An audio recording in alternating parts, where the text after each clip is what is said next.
परमसम्मान्याः सिक्किम राज्यस्य शिक्षामन्त्रिणः श्री राजू बस्नेन् महाभागाः, सिक्किम राज्यस्य मुख्यमन्त्रिणां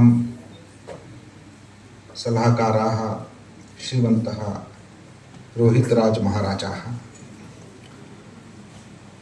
शिक्षा विभागस्य सचिव महाभागाः श्री ताशी पटेल महाभागाः, काञ्चनजङ्गा विश्वविद्यालय राज्य विश्वविद्यालयस्य कुलपतयः सम्मान्याः आचार्य आशीष शर्मा महाभागाः,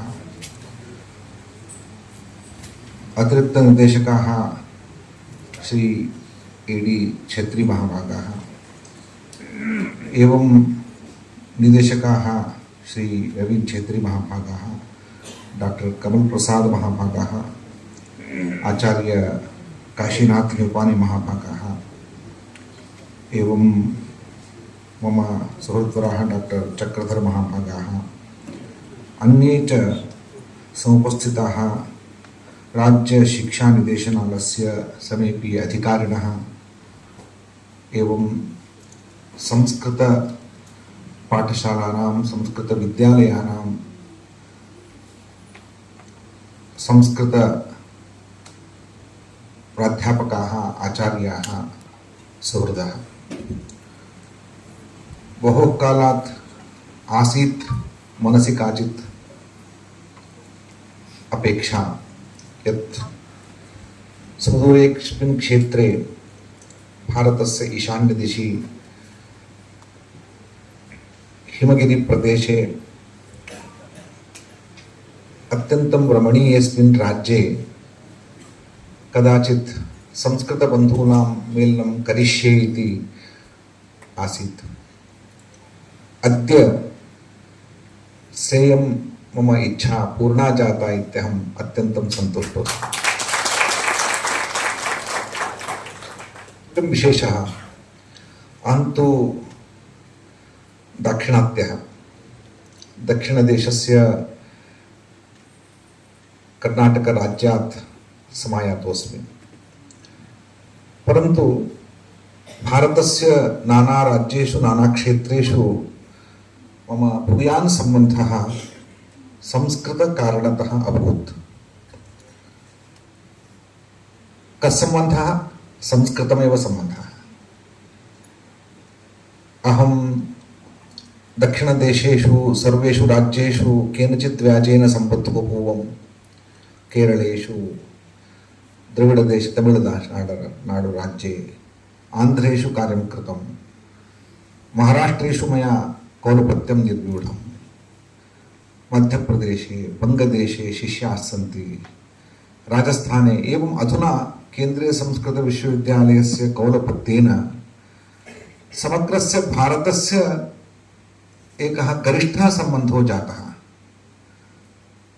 अतः समग्रस्य भारतस्य अखण्डतायाम् एकं किमपि सूत्रम् अस्ति चेत् तत् संस्कृतम्।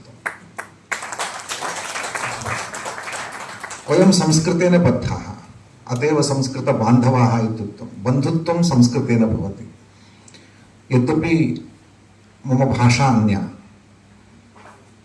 मम वेशः अन्यः, मम आहार विहारो भिन्नो, परन्तु आभारतं भारतस्य हिमगिरिशिखरात् समुद्रपर्यन्तम् आसमुद्रान्तं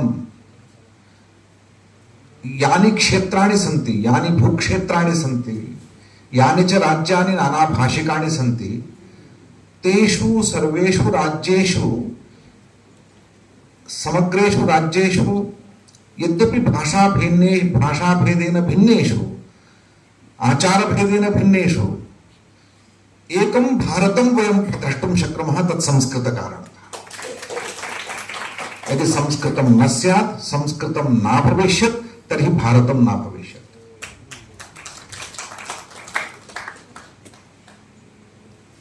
हर एक राज्य के लिए अपनी भाषा है, तो सिक्किम में भी कई भाषाएं हैं। कन्नड़ में कन्नड़ है, तमिल में तमिल है, महाराष्ट्र में मराठी है। यदि मराठी नहीं होती है तो महाराष्ट्र के कोई अभिज्ञान नहीं है। मराठी के कारण महाराष्ट्र का अभिज्ञान है। तमिलनाडु के अभिज्ञान, जो उनका अस्मिता, उनके आइडेंटिटी जो बोलते हैं, वो आइडेंटिटी तमिल के कारण से, तमिल कल्चर के, तमिल संस्कृति के कारण से। तमिल संस्कृति कैसे आती है? वो भाषा से आती है। यदि भाषा नहीं है, संस्कृति नहीं है। केरल का अपना एक सौंदर्य है, तो अपनी एक प्राकृतिक भूमिका है, लेकिन साथ ही वहां के रहने वालों के जीवन का एक शैली है, जीवन का एक सौंदर्य है, एक संस्कृति है, वो मलयालम से बनी है। तो मलयालम नहीं होती तो मलयाल देश नहीं होता है, केरल नहीं होता है। और उत्तराखंड के अपने एक सौंदर्य है, और कश्मीर का एक सौंदर्य है, और बंगाल का एक सौंदर्य है। ये सारी संस्कृतियां उन राज्यों की, उन प्रदेशों की, उन क्षेत्रों की भाषा से बनी है। भाषा संस्कृति और आचार और जीवन का एक आधार होता है। जो मराठी बोल नहीं सकता है, वो मराठी नहीं होता है। जो कन्नड़ नहीं बोल सकता, कन्नड़ी नहीं बोलता है, कन्नड़ नहीं होता है। कन्नड़ राज्य में बोल नहीं सकता हूं, कन्नड़ राज्य से हो। यदि मराठी होता है, तो यदि आप यहां नेपाली नहीं बोलेंगे, वोडी नहीं बोलेंगे, तो आप सिक्किम के राज्य से अभिज्ञान नहीं होता है। जैसे बंगला नहीं बोलने वाला बंगाली कैसे होता है? केवल बंगाली भोजन करने से बंगाली नहीं होता है, बोलने से होता है। तो उनका एक पहचान है, सोच है, एक चरित्र है। ये सारी भाषा से बनती है। भारत की भाषा क्या है? कर्नाटक के लिए कन्नड़ है, मराठी के लिए मराठी है, तमिल के लिए तमिल है, बंगाल के लिए बंगाली है, भारत के लिए भारती है, भारतीय संस्कृत है। हम सब यदि भारतीय होना चाहते हैं, मैं भारतीय हूं, आज बच्चों ने यहाँ भारत में, हम भारतीय, यहाँ यदि भारत के एक पहचान के साथ उन्होंने गाना गाया, मैं भारतीय हूं, कैसे पहचान सकता हूं? क्योंकि जब भारतीय होता हूं तो मेरे अनेक चिन्ह हैं। मैं धोती पहनता हूं, टोपी पहनता हूं, तिलक पहनता हूं, लेकिन हर राज्य में जाएंगे तो अलग अलग टोपी है, अलग अलग धोती है, अलग अलग वेश है, अलग अलग व्यक्तित्व, अलग अलग आहार है। मैं बोल नहीं सकता हूं उस कारण से भारतीय हूं, मैं बोल नहीं सकता हूं। ये सारा मिलकर भारतीय होता है। लेकिन एक कारण से मैं जरूर भारतीय हूं, क्योंकि भारतीय संस्कृत में बोल सकता हूं, ये भारतीयता है। लेकिन लोग कहेंगे भारतीय बोलेंगे नहीं लोग, मतलब मैं भारत से बाहर जाऊंगा, आपकी भाषा क्या है ये पूछेंगे तो मुझे बोलना पड़ेगा भारतीय है मेरी भाषा। भारतीय क्या है? संस्कृत है। तो संस्कृत का अत्यंत प्राचीन नाम जो लिखित संस्कृत नहीं था, वो उसको भारतीय बोलते थे, क्योंकि भारत की भाषा भारतीय होती है। कर्नाटक की भाषा कन्नड़ है, तमिल की भाषा तमिल है, मलयालम की भाषा मलयाली है, बंगला की भाषा बंगाली है, पंजाब की भाषा पंजाबी है, राजस्थान की भाषा राजस्थानी है, भारत की भाषा भारती है। तो प्राचीनम संस्कृतस्य नाम भारती। तो मुझे किसी ने पूछा, आज तो भारत में संस्कृत मतलब ज्यादा बोला नहीं जाता है, लोग बोलते नहीं हैं, बहुत कम लोग बोलते हैं, तो ये कैसे हो सकता है? भारत की भाषा है। मैंने कहा, आप भारत के किसी भाषा बोलो, कोई भाषा, बंगला बोलो, पंजाबी बोलो, मराठी बोलो, मलयालम बोलते तो संस्कृत ही बोलते हो। क्योंकि संस्कृत को छोड़कर कोई भाषा, भारतीय भाषा बोली नहीं जाती, बोल ही नहीं सकते। क्योंकि आज भी आप नेपाल में, यहाँ नेपाली भाषा में, या यहाँ के अन्य किसी भाषा में, बंगला में या मलयालम में बोलेंगे, भारत के कोई प्रजा किसी भाषा को समझ सकता है। क्यों समझ सकता है? उसमें एक कॉमन वोकैबुलरी है।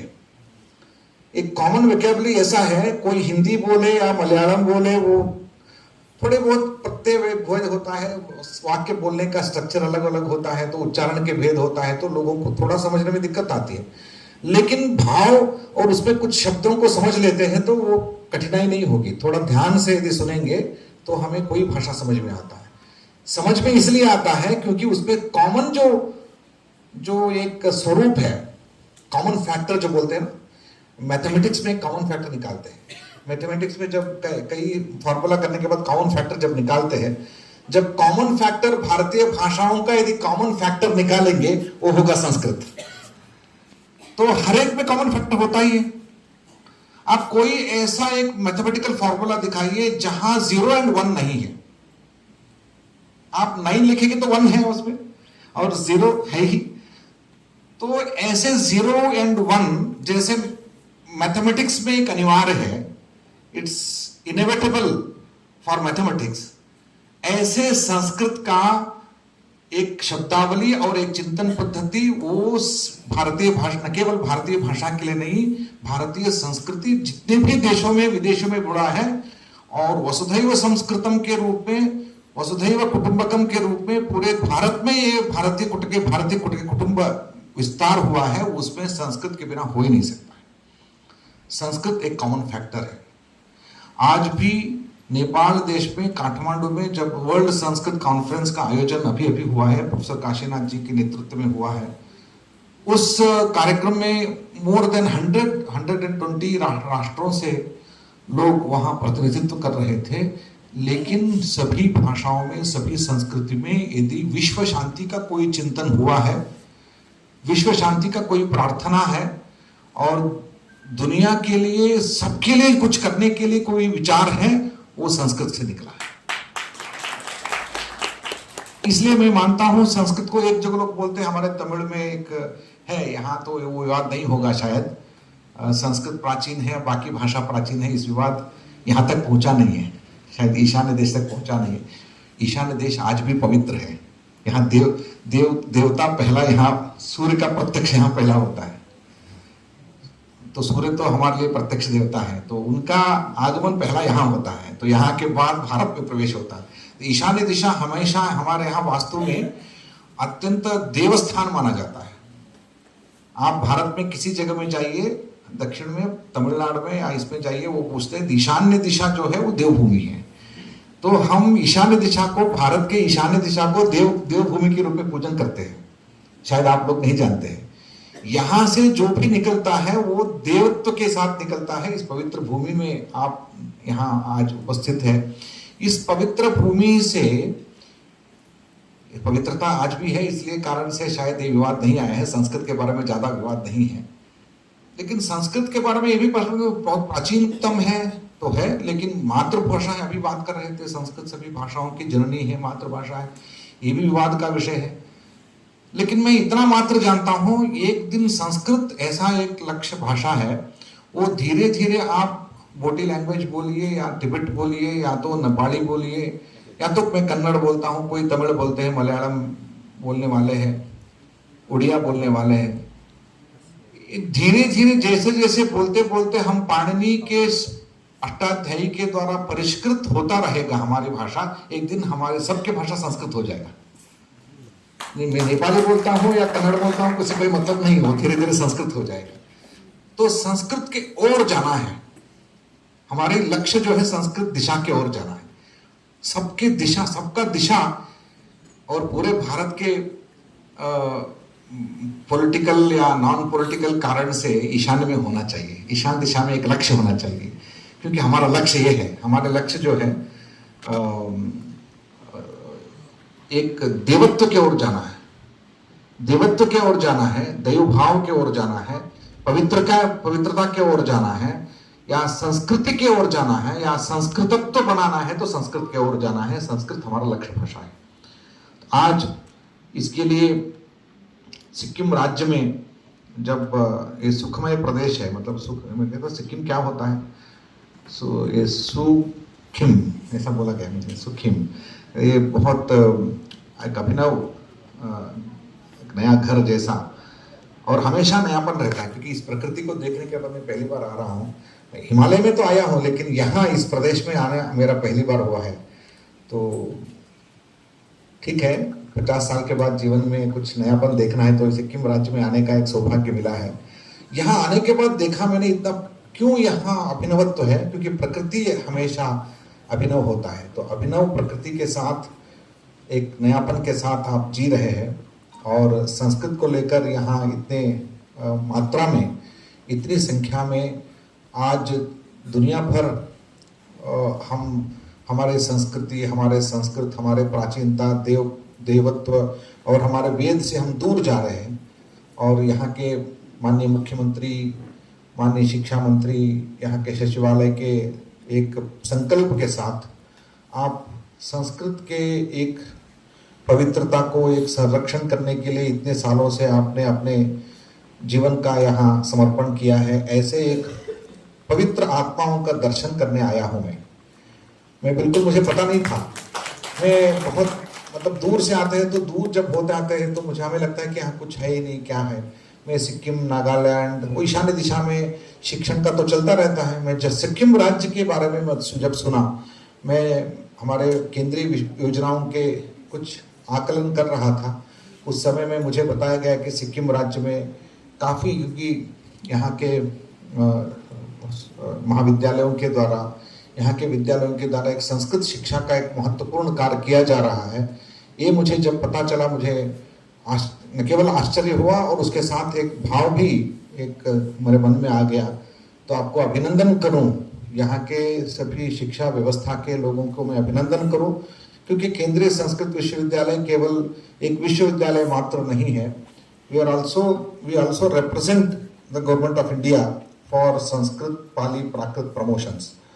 तो हम एक नोडल एजेंसी है, सरकार, मिनिस्ट्री ऑफ एजुकेशन के एक नोडल एजेंसी के रूप में भारत भर हम जो स्कीम्स चलाते हैं, उसको संस्कृत प्रमोशन के लिए हम जो कार्य करते हैं, उसको एक साक्षात करने का सिक्किम राज्य में आप सब कर रहे हैं। तो मैं पहले धन्यवाद देता हूँ यहाँ अपर सचिव और यहाँ के शिक्षा निदेशालय के निदेशक महोदय और अन्य अधिकारी जन को, मुझे आपने निमंत्रित किया और आपके साथ एक दिन एक संवाद करने का अवसर मुझे आपने दिया, इसलिए मैं बहुत आभारी हूँ। साथ ही इस समय में माननीय शिक्षा मंत्री जी के इस सानिध्य में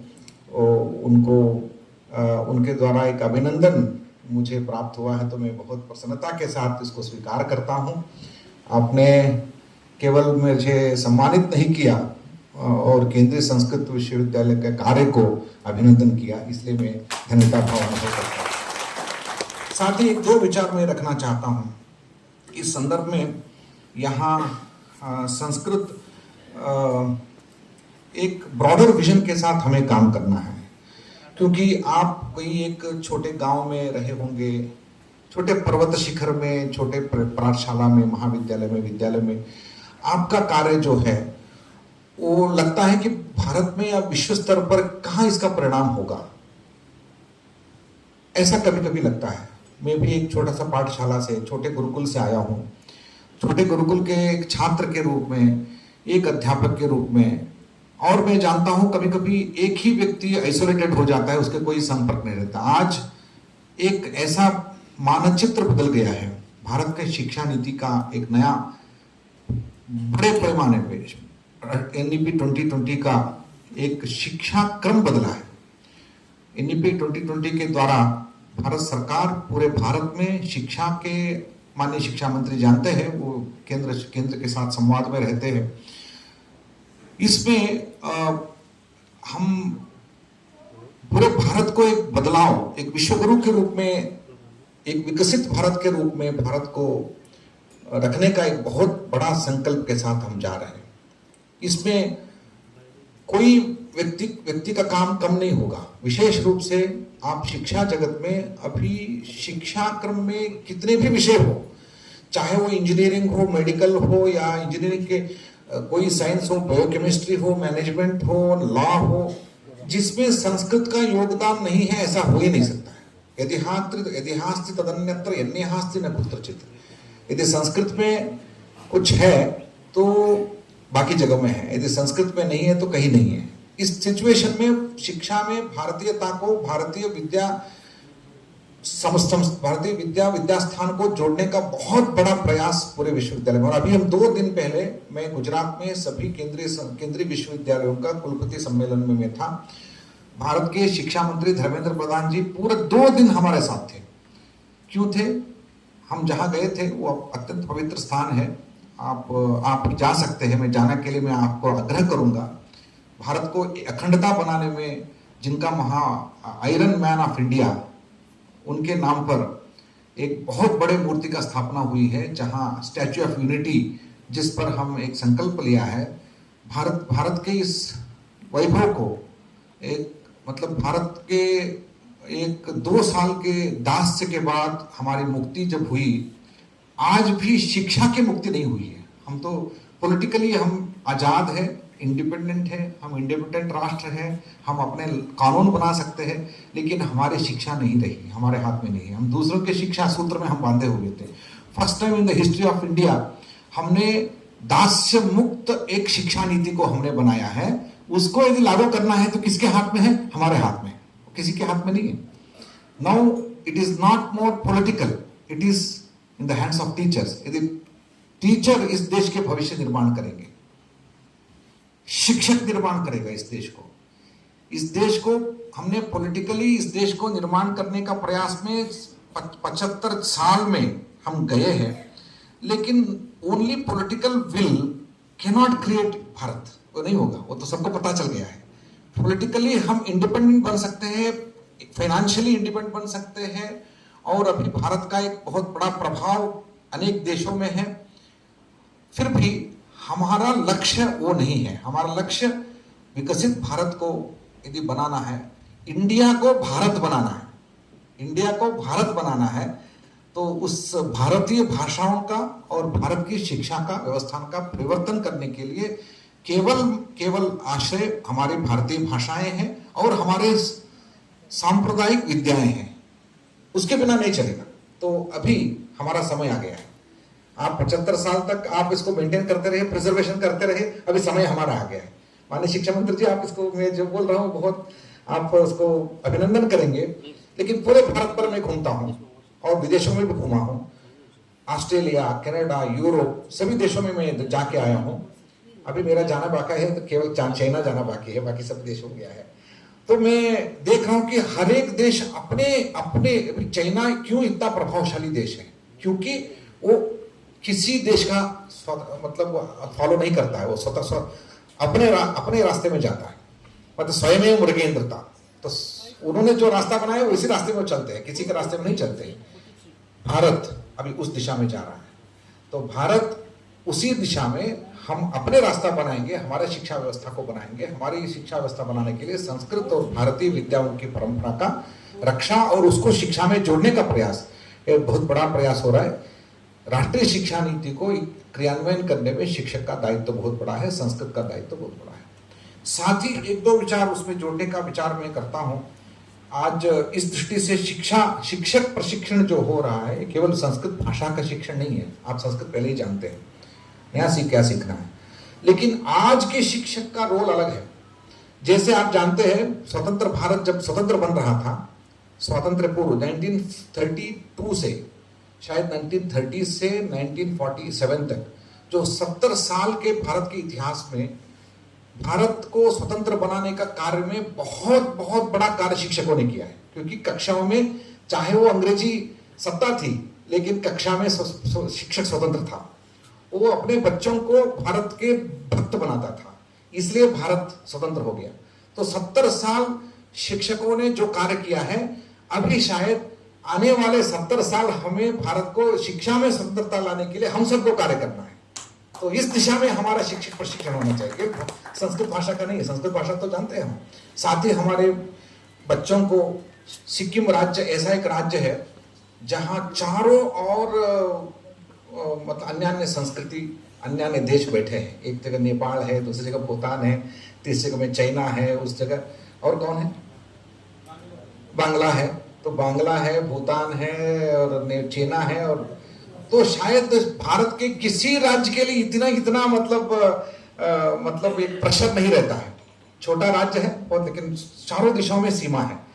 तो यहाँ जो कार्य करना, यहाँ जब भारत के लिए एक नया एक दिशा मिलेगी, एक दीप मिलेगा, वो दीप पूरा भारत पर जगेगा। तो शिक्षा क्षेत्र में जैसे सुबह यहाँ 4 बजे पहली बार सूर्योदय होता है, शिक्षा के क्षेत्र में भी यहाँ सूर्योदय पहले होना चाहिए। यहाँ जब सूर्योदय होगा, भारत के पश्चिम दक्षिण में बाद में होगा सूर्योदय। तो उस दिशा में शिक्षक प्रशिक्षण का कार्य होना चाहिए। शिक्षा निदेशालय से मेरा निवेदन है, शिक्षा मंत्री से निवेदन है, आप इसके लिए क्या क्या करना चाहते हैं? केवल संस्कृत के नहीं, अन्य विषय में भी आपकी जो योजनाएं हैं उस विषय में संपूर्ण मदद करने के लिए भारत सरकार के ओर से अन्य दृष्टि से जो मदद चाहिए मैं भी आपके साथ हूं और अन्य अधिकारी भी आपके साथ रहेंगे। इसके बारे में एक बहुत बड़ी योजना बनाना चाहिए, मैं आपसे आग्रह करता हूं। राष्ट्रीय शिक्षा नीति को एक आरंभ है संस्कृत शिक्षा के द्वारा, लेकिन सभी समग्र शिक्षा को लेकर आपका जो एक बहुत बड़ी योजना के साथ हम कार्य करेंगे, उस दिशा में आगे बढ़ने के लिए मैं आपसे आग्रह करता हूं। तो संस्कृत टीचर्स को विशेष रूप से न्यू एज टीचर स्किल अपनाना होगा। केवल हम स्तोत्र उच्चारण करेंगे नहीं होगा, वो तो करना ही चाहिए, वो तो अवश्य करना चाहिए। अभी वेद पाठ बच्चों ने किया, बहुत सुंदर था, और बच्चों ने यहाँ अपने नृत्य के द्वारा संस्कृत श्लोक का प्रदर्शन किया, वो भी बहुत बढ़िया था।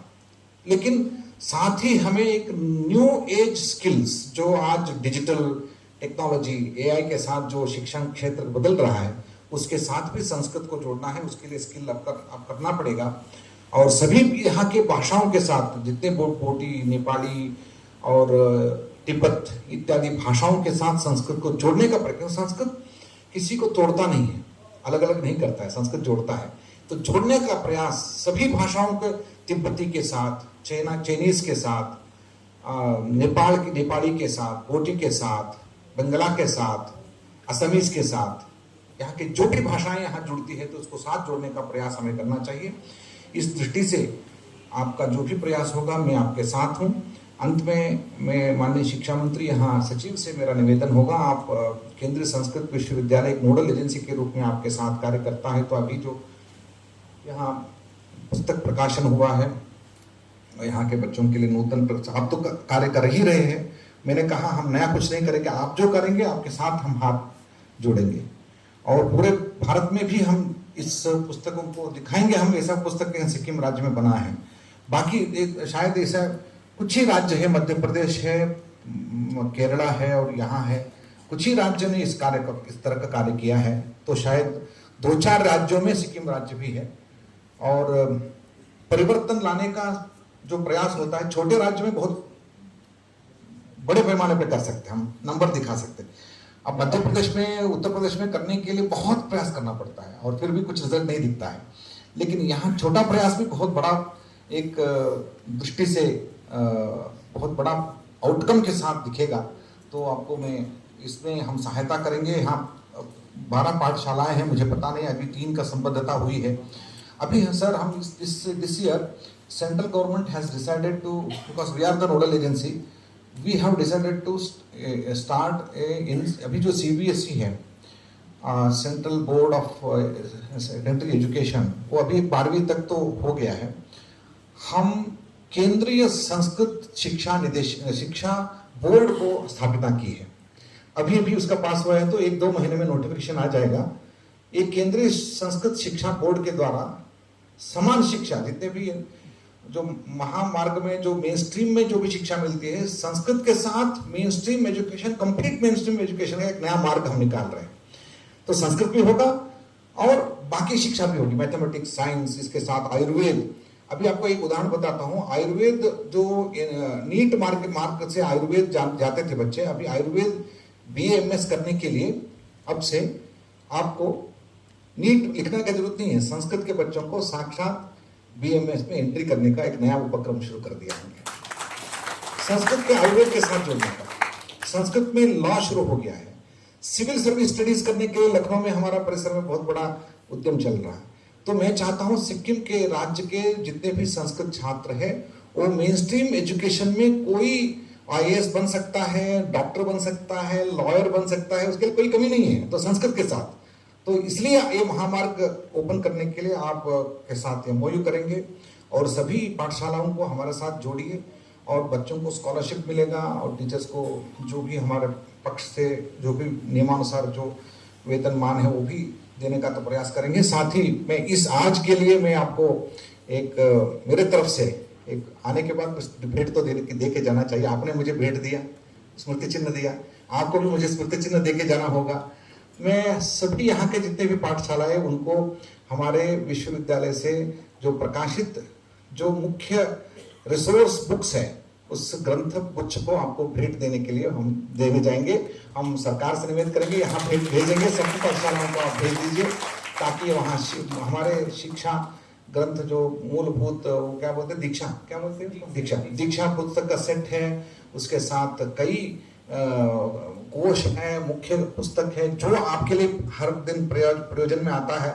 ऐसे पुस्तकों गुच्छ को मैं सभी ग्रंथालयों को, आप सभी शिक्षकों के अपने ग्रंथालय में रखने के लिए योग्य पुस्तकों को भेजने का मैं प्रयास करता हूं। तो तुरंत 1 महीने में उसका व्यवस्था करेंगे। तो आपके साथ एक MOU भी करेंगे शिक्षा सचिव उसके बारे में।